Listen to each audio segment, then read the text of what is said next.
在这片广袤无垠的大地上，自然的力量总是以一种令人震撼的方式展现其威力。首先映入眼帘的是汹涌澎湃的海啸，海浪如同愤怒的巨兽，瞬间从深海中跃起，高达数十米，犹如一座座移动的山峰。它们咆哮着，奔腾着，向着海岸线席卷而来。沿途的一切，无论是坚固的礁石，还是繁华的城市，都在他们面前显得如此脆弱。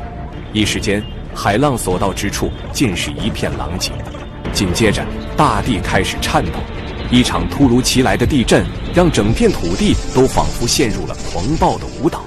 高楼大厦在震颤中摇摇欲坠，街道上的车辆如同被狂风吹拂的落叶四处翻滚，人们惊慌失措，尖叫着，奔跑着，试图逃离这突如其来的灾难。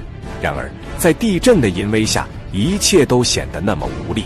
再然后是火山的怒吼，炽热的岩浆从火山口喷薄而出，如同一条火龙在空中翻腾跳跃。炽热的岩浆所到之处，一切都被瞬间融化。火山灰和烟尘遮天蔽日，让整个世界都陷入了一片昏暗之中。最后是肆虐的龙卷风，它如同一根巨大的黑色柱子，从地面上直冲云霄。在龙卷风的漩涡中，树木、房屋、车辆等一切都被卷入其中，随着风柱的旋转而疯狂舞动。那场面就如同是末日的降临，令人心生恐惧。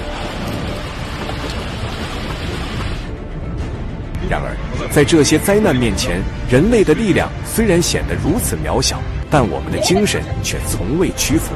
我们勇敢地面对灾难，用智慧和勇气去战胜它，因为我们知道，只有这样，我们才能在这片土地上生生不息，繁衍生息。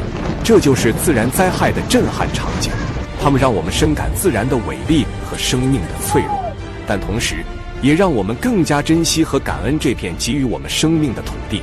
让我们携手共进，用智慧和勇气去迎接未来的挑战。